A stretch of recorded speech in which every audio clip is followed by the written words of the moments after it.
Welcome to the Health on Track podcast. Let's talk well-being. Welcome to the Health on Track podcast, offering you a shot of wellness. I'm Yasmin, and I'm the Member Engagement and Communications Manager at GIG Gulf Insurance. Dealing with change is one of the most challenging things in life, be it a new job, new friends, relocating. Regardless of what the change is, it's never easy, yet it's the only constant.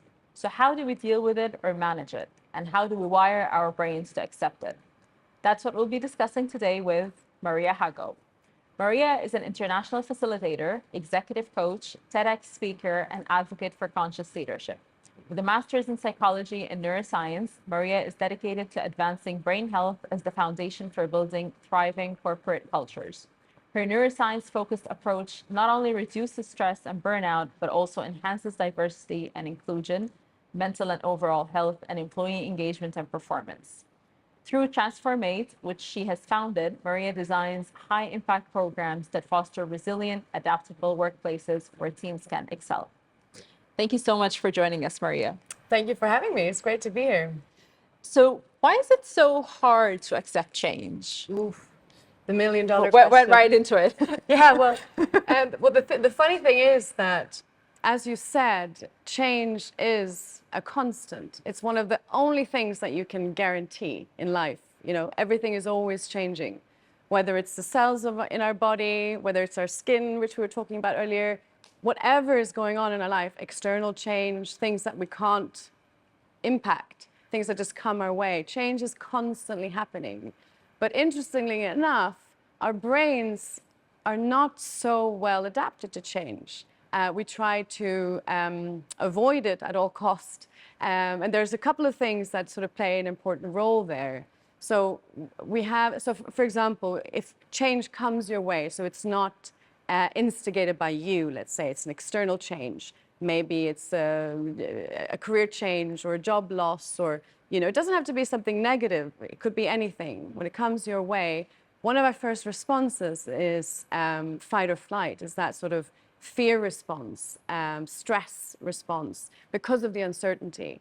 So our brain basically goes into a stress response, which doesn't feel great in our body, and it makes, you know, it drives cortisol and adrenaline and all of these things that kind of get us to feel a little bit uncomfortable, sometimes very uncomfortable, sometimes less so, depending on how emotionally driven the situation is. And the other thing that happens is that our prefrontal cortex, which is our thinking brain, the brain that we use to analyze and plan and break things down, it reduces the focus, because now our brain is in fight or flight state. So at the one side, our brain is having that fight or flight reaction, and then the other side, where we need our prefrontal cortex to help us through it, that part isn't working as well as it should because of this balance between the two. So it's sort of a double whammy of uncomfortableness. And, you know, when we go through change, we require to adapt and to do things differently. And that requires planning and analyzing and thinking and reflecting and organizing ourselves in a way that we can manage that, which requires our prefrontal cortex. So if our stress response is too high, then we will struggle with that. And so it's all about kind of, well, we have two sides of, and there's many other brain functions as well, but they're basically these two really core impacts that are making us uncomfortable and struggle with it. So for example, when the prefrontal cortex needs the energy in order to make changes and plan for things and analyze and judge what's going on, it takes a lot of energy from our brain. And one of the core things that our brain is always trying to do is to conserve energy, to save energy. We have to remember, if we take a step back, that our system, our nervous system, like our brain and our nervous system, was not necessarily created to live in the world that we live in today, right? So we were living in nature, and we were focused on survival and procreation and, you know, keeping safe, survival essentially, right? Keeping safe at all times. So when anything comes in our way that threatens that potentially, where there's a risk of what's to come, our systems go into overdrive. And because of the very busy world that we live in now, this happens on a frequent basis, and probably much more quickly and in many more different ways than it used to be. So we're sort of adapting to a new lifestyle as well. Another thing that's quite important is that we're not always prioritizing our brain health. So we have a lot of bad habits that we're all guilty of, let's say, just from our modern way of life. Lifestyle. Yeah, right. And those things do not necessarily help our brain to operate at its best and our nervous system. So we kind of can be dysregulated, etc. And that's why all of these things put together make it really uncomfortable when change comes our way, which is quite ironic, sort of the paradox of change. Yeah, true. But I think even if that change was kind of instigated by a person or it was steered that way, the people usually still have trouble kind of adapting to it. 100%. I mean, it doesn't really, there's a different response if something is being forced on you, like a job loss, as an example, or, you know, something coming from the outside world. And if it's something that you have sort of instigated, it's like your goal, your intention. So it's a different reaction, but even things that you are planning to, that you want to change yourself, still have an impact on that uncertainty. You know, what will it bring? It's different from now. But there are a couple of things that are even more important when we're talking about so making changes ourselves. So I don't know, are you working on any changes personally at the moment? Weight loss? Weight loss, okay, this is like Everybody. Yeah. Everyone's working on that. Okay, so that's a great example, right? So you have certain things that stop us from achieving those goals, which are comfortable habits, like maybe eating the wrong food or eating at the wrong times or not moving enough and all these things, right? So we need to make conscious decisions that, okay, so this is my goal. I want to lose weight. I want to get to that. But that means in the short term, I have to get uncomfortable. I have to hold back when I'm craving this, this, and this. I have to change my pattern of eating potentially. I have to maybe start exercising or whatever it is. It's different for everyone, right? And all of those things are uncomfortable. So we tend to, as human beings, we tend to avoid discomfort as much as possible, and we tend to move towards reward as much as possible. So when we look at a thing like weight loss, so some of the things that give us instant reward are delicious, unhealthy foods, like whatever it is. We each have our own, you know, Guilty pleasures. Guilty pleasure, there you are. So whatever that looks like, of course, we tend to crave it because it makes us feel good in the moment. So it gives us that dopamine reward, that sort of I've earned this. exactly, and this feels good. I'm happy now. I'm really enjoying this. Whatever it is, right? All of our senses get involved, and we're not thinking about the long-term impact of that. So making those short-term decisions is stopping us from achieving the long-term goal, which is a conscious one, because our brains find it very difficult to relate a future reward in the present. We don't have the chemical system for that necessarily. It's more short term, right? And in the same way, you know, we'll simply not think about it in that way. So that's where the conscious mind has to override our unconscious mind. And so we have to really focus on, you know, what is it, the long-term goal that we're trying to achieve. It's like if you want to run a marathon, you don't start by running a marathon, right? You start by breaking it down into little pieces and then celebrating each step of the process so that your brain can get used to it. Because if we leave it just to our automatic response, we'll never get there. And that's why most of us never get there. Because it's way easier to just, and more comfortable to stay in the status quo or our comfort zone. Yeah. So even change that we have a conscious intention and we know, I mean, we can make lists and lists and lists of the benefits if we can just stick to it. But we need to sort of shorten the distance between our long-term goal and the short-term plans and keep reminding ourselves of that. Otherwise, it will just be impossible to get there. So it's basically that relationship between short-term gain, long-term gain, short-term pain, long-term pain, right? Right. So a lot of the time, people don't really start making changes until they get that diagnosis of whatever it is, a health diagnosis that's not in their favor. That's usually the time when someone wakes up and really starts to make a change. Or if there's a financial incentive to do it, that's usually something that also works to kind of trigger us. But we can't see the best thing with our brain, and why I love working with it, is that it's adaptable and we can change it. So we can impact our systems, our neurological systems, our nervous systems and our brain responses in order for it to help us, to work more with us. So when we're going through a transition like weight loss, we want to really break it down into these details. So when you wake up in the morning and say, oh, I really crave a donut Croissant or croissant or yeah. whatever, which, in moderation. I'm not one of these people who believes in anything in extremes. So in moderation, I love a good croissant. It's great. But if we're eating too many of them, that's obviously not going to help us. So it's about them being able to say, okay, I feel the resistance here. I feel the pull towards the short-term gain, but I know consciously that it's moving me away from my long-term goal.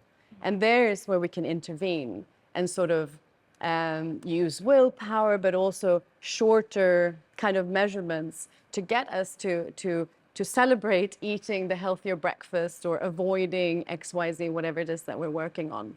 And that way we can start to form new patterns, because we get into these cycles, right? Where let's say that we have an unhealthy diet, let's say. It's not the reason why everybody is working on weight loss. It can be hundreds of different reasons, but it's one of them. And so we've gotten into these patterns of choosing the wrong foods for us.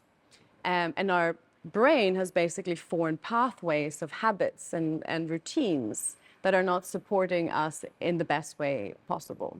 And so we have to kind of reformat that. So the beginning is always hardest. But then it becomes easier because your brain is now looking forward to that, healthy smoothie in the morning instead of the croissant, and you crave it because your brain has now become accustomed to how it feels when you have it, and you associate pleasure from something different. So you can really, you can actually rewire your brain towards more helpful goals, but it's a process.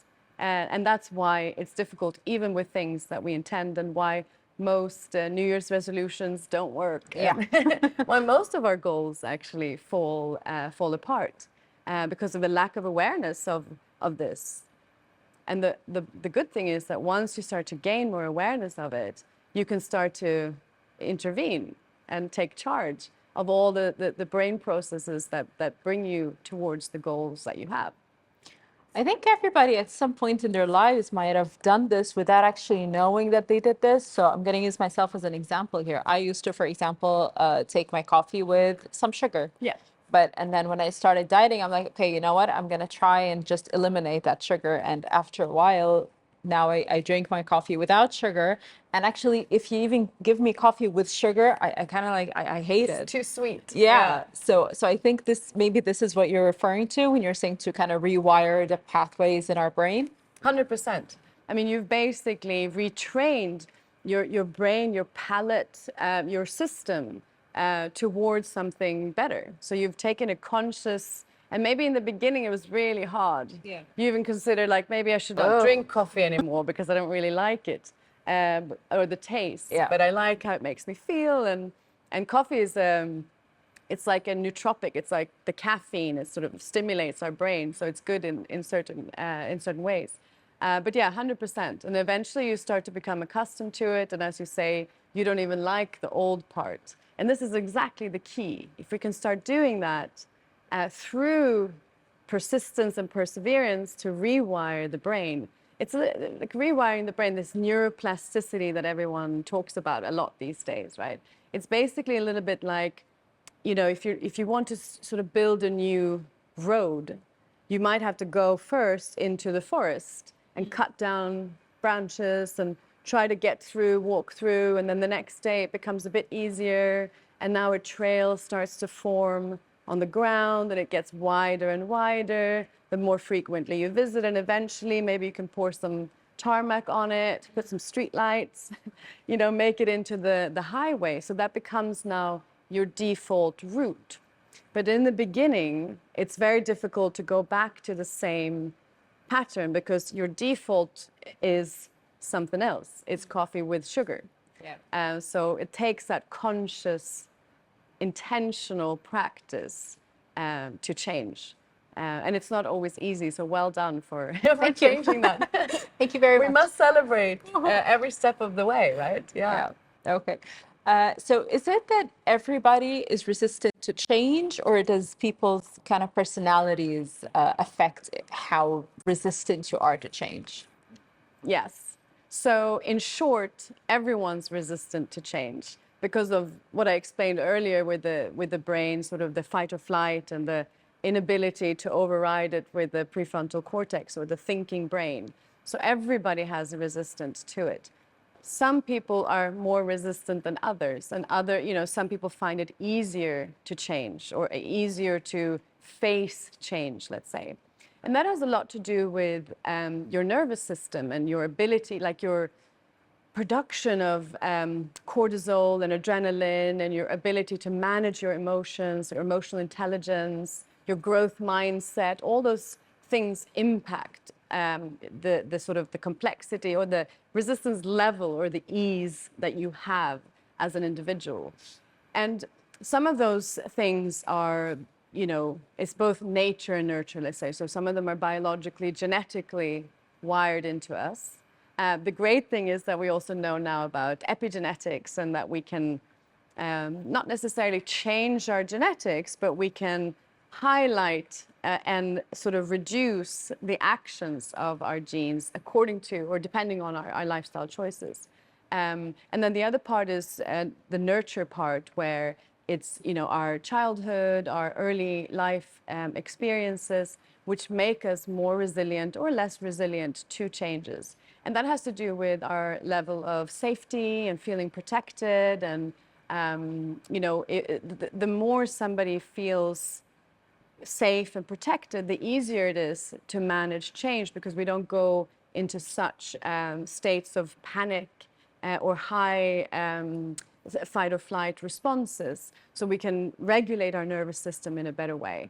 You can also actually argue that if you've gone through a lot of change, even as a child, you may become more resilient to it as well. So it's not necessarily just because you've had a no change childhood. Sometimes being overly protected can also lead to an inability to handle change well.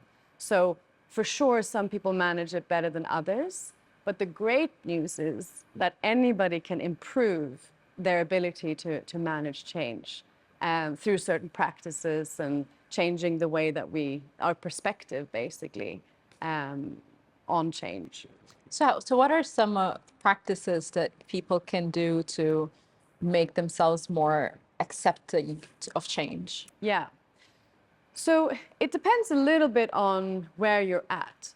But fundamentally, I always like to look at the foundations, right? Which is our brain health, our nervous system health. So if you're somebody who really struggles with change and who gets into real high states of anxiety and different kinds of responses from change, then the first thing that I would focus on or go back to is, how well do I take care of my brain and nervous system? So how well do I sleep? How well do I hydrate my brain? What type of nutrition do I feed my brain to be at its optimum? Do I have social connections that nurture my nervous system? Do I spend time in nature? Do I spend most of my time engaging with, as in reading, watching positive and things that make me feel good versus things that make me feel worse or send me into stress responses? Yeah. Do I exercise? And when I exercise, am I really focused on driving adrenaline, or am I also working on down-regulating that stress response? You know, there's also things that you can do like cold plunges that can help to strengthen your nervous system. But the foundation for me is always the first step. So once we start, and it sounds so simple, but again, it's that transformation, right? Where, you know, it's not easy. Even though it's simple, it's not easy to start doing it because it requires us to change our daily habits. Because these are things that you need to do on a daily basis.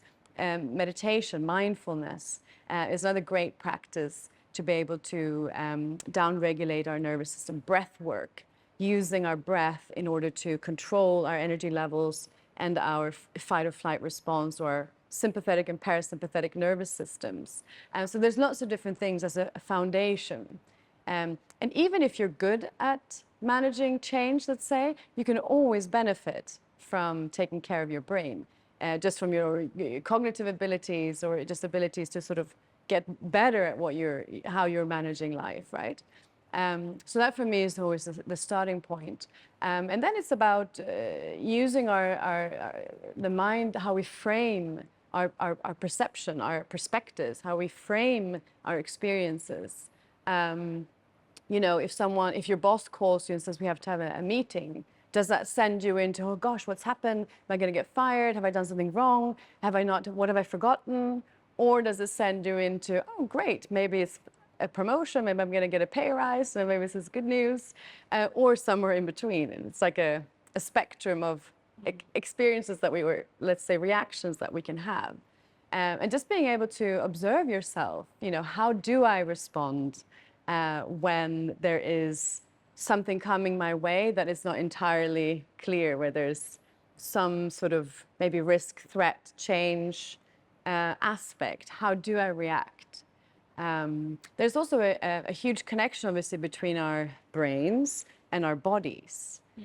So when someone's really stuck in a state where they can't manage change well, I always say, you know, just focus fully just on your body and your physical aspect.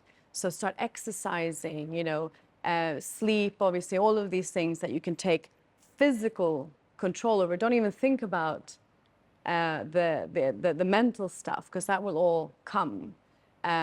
So, yeah, does that answer the question? Yeah, it does. Okay, Okay, so in your experience, is there a correlation between change and mental health? 100%. There is well, we were talking a bit earlier about how different people respond to change, right? So if you are somebody, it also obviously depends on what the change is, because you can have somebody, for example, in an office environment, you say, okay, you're not going to move your desk, and from now on, you're going to sit here. For some people, that's like, okay, I'm not quite sure why, but yeah, this is actually closer to the kitchen, and you know, this is a better view. Okay, I'm fine here. It doesn't really change anything. It can send somebody else into a total state of panic and anxiety, anger, absolutely, injustice. It can Why me? Why me? Like threatening our status, threatening our, you know, am I less worth than somebody else? Why is that person now sitting in my desk? And a whole range of reactions, depending on your previous experiences in life and also your nervous system regulation, which we mentioned earlier.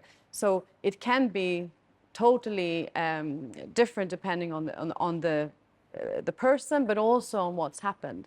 So of course you can have massive changes. So depending on then how you react to the individual situations, it can either make you feel fine and you are resilient to it, so it's not creating any mental health changes per se that are long-term or even short-term acute changes. Or you could actually start experiencing anxiety, depression. Some of these things can also challenge our self-esteem, or like you say, why me, or anger that can lead into resentment, that can then create different states of mental health that are not conducive for our own, personal well-being. So it's all about, I guess, self-monitoring as well. And the important part is that when you do feel that your mental health, especially as soon as possible, because the longer you leave things, again, talking about those pathways and that More neuroplasticity. solid they become. Exactly, more deep-rooted, more associated with emotions. You sort of build up on it constantly. So it's important to catch things early on and then use preventative ways to sort of snap you out of those thought processes and patterns of behavior, self-talk.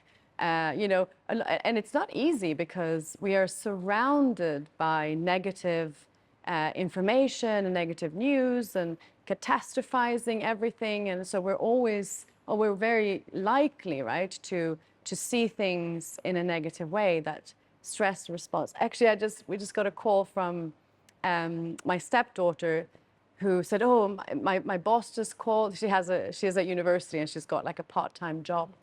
And I hope she doesn't mind me mentioning this story, but she goes, "Oh, I had a call from my boss. I wonder, did I do something wrong? Have I, immediately into this." And then it was actually because they wanted her to participate in something additionally. So it was like a positive thing.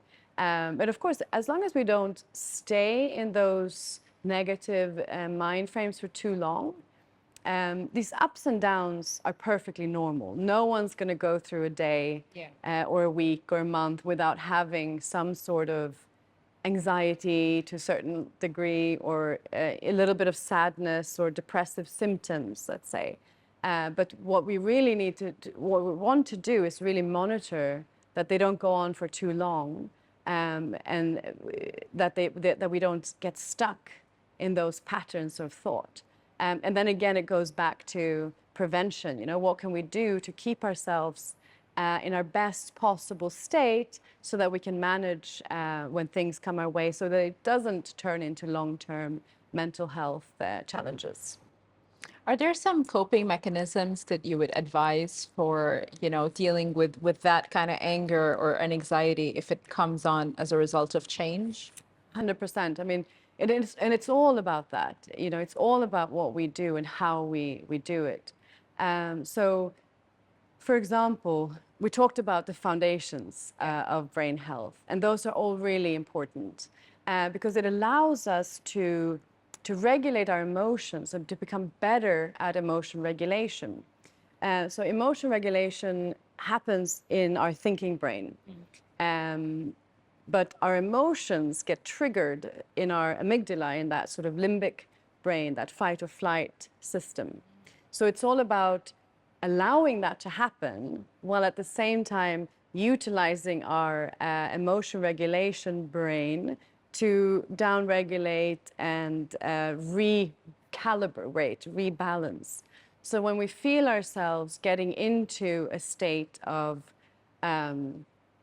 anxiety or stress or a response, could also be anger and irritation, then we need to do some practices to kind of regulate ourselves again.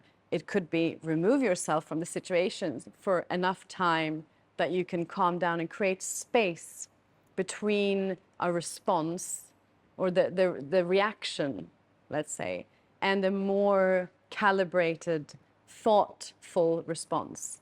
Very often we have a tendency to just react in the moment through this trigger. So removing ourselves is one way. Also using our nervous system regulation controls, like your breath, like being in nature, like exercise, good sleep. Again, it goes back to these foundational things that helps us to re-regulate our system so that we can create that pause between and actually going, okay, well, I can see why they have asked this of me or said this to me or whatever, even if we can't understand what's behind it, but we can sort of, in a better way, understand somebody else's perspective or somebody else's reaction to us, even sometimes when it's not let's say, justified. We can still create that space so that we're not reacting emotionally. And from that place, we have a much better way of communicating, and responding. And we are more likely to be able to flow into a win-win, or at least some sort of outcome, versus getting from that anger to resentment to, not being able to communicate at all with that person, as an example. So I would say first step, get your foundational things in order. And second place, like, learn how to manage your own emotional state, your own reactivity. I mean, there's so many other things that we can do, but I think those are a good place to start. Yeah. Is it also about like how this change was kind of communicated? So, for example, if parents are telling their children that they're moving to a new city, or they're changing schools or something like that, is it also about how the parents kind of communicated that change to their children that can decide or sort of direct how they would react? Oh, 100%. I mean, it's all about that communication. And I think some of the most important elements there is the transparency. How is that going to impact the person? Listening to, their feelings on it and addressing that. You can communicate it in a way that it's exciting for the child versus, actually I moved when I was 9, 10 countries. And my parents weren't like, okay, we're going to pull you out of school. You're going to lose all your friends. We're going to move to a different country where you don't speak the language. Everything is going to be different. Well, you're definitely not accepting change in that way. Right? You wouldn't, right? And you'd go into this real state of panic because it's so uncertain. There's so many risks potentially in that. But it's all about sort of creating more excitement. Oh, we're going to learn a new language. We're going to go to a different place. We'll still come back here all the time. La la la. There's going to be, so much so many new friends and so many other things that you can learn from this. So it's really 100% very important how you phrase something, and really keeping the emotions and all of these nervous system triggers. The responses that we've talked about in mind, so that you can say, okay, most likely when we share this news, there's going to be a threat response of fear for the unknown. So how can we mitigate that? How can we reduce that? Well, why don't we paint a picture of what the future would look like? Or why don't we show a picture of the house or the town where we're planning to go? And also autonomy, like having somebody, because one of the things that makes us feel is that lack of control. Yeah. Like it's being forced on us. So maybe the child can be involved in certain parts of the process. And this is the same in any type of communication of change. You have to reflect on how this will emotionally, cognitively, and limbic system-wise impact that person, and then how do we break it down so that we reduce create a little bit of certainty, create transparency, ensure that we take their feelings into account so that we can manage the process, and then get them involved so that there's autonomy. And I think that would be a really great place to start to soften that sort of change panic. Yeah, I think also a big part of it is understanding why this change is happening. So to use your example from earlier about, moving desks in an office. And I think Right. if someone comes to me and they're like, okay, you need to move from this place to this place, part of not understanding why would just like make me more resistant. But if you tell me like, okay, we need to move because, for example, these people are growing and they need more the space, or someone else is coming, or there's some kind of maintenance happening, then okay, fine. Then I know why this change is happening, and it's easier for me to accept. Oh, 100%. And if you're also like the one up on that, even is having people involved. Of course, it's not feasible for everything. Not all the time, because yeah. you can't always be, you don't have time, etc. But imagine if you were in the room when we said, okay, so we have this space challenge. What are your suggestions for, oh, well, our team could move there. There's only 3 of us. So that would, then the change would feel like you're positively contributing to it, and it wouldn't be a resistance at all. So 100% feeling like you understand the reason also eliminates all those, is it because I'm not doing well? Is it because they're favored over me? Is it a status threat? Is it a judgment? Or, all of those sort of... Is it a punishment? Is it Like a you punishment? sit in the corner? Exactly, yes. Yeah. All those things sort of quiet down. Doesn't mean that they get totally eliminated, because we have a brain that tends to focus on like what could be wrong or what could be going wrong as a survival mechanism. So we're always doing that anyways. Even if someone says, no, it's not to do with that, we still go, I wonder, is it really? Absolutely. So, but it helps us to override that and then not have the same sort of like extreme response, let's say. Yeah, amazing. Okay, any other tips you would like to tell us? No, I mean, I think, overall, we have to accept that change is the ever constant. Yeah. Some of us deal with it better than others, but I think that as a whole, we know that we can utilize some of these tools in order to improve how we cope with change. And if we're a leader, then helping our teams cope with change is really beneficial for the organization, for the individual. So actually, as a sort of collective, the better that we can become, each and every one of us, at dealing with change, it's like a win-win-win-win-win-win. We win at work, we win in our personal lives, in our families, in our communities, in our countries, in the world, actually. So the more we can contribute to helping people cope with change, the better world we create on a sort of large, zoomed out version. So it's really important, and I think it's great to be here to share some thoughts, and I hope that the audience will explore their own paths to enduring, adapting to change. Yeah, great. Thank you so much, Maria, for being here. My This was pleasure. very enlightening, so thank you so much. Thank you, my pleasure. Thanks for having me. Sure. As you know, you can find us on YouTube, YouTube Music, Spotify, Apple Podcasts, and Rami and Amazon Music. So stay well and keep thriving.